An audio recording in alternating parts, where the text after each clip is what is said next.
Are you tired of your desktop background change automatically? Then this video is for you.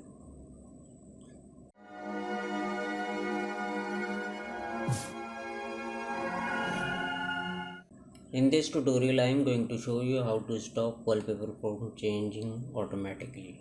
So let's get started. Now right click on empty area of your desktop, then click on Personalize. Now you need to make sure that your background is set to picture instead of slideshow or Windows Spotlight. Now select picture, then choose the background you need.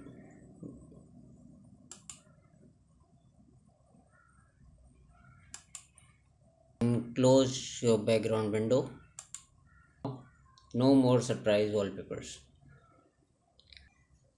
If you find this video helpful, then click like and share the video with your. Thank you for watching. Don't forget to subscribe the channel.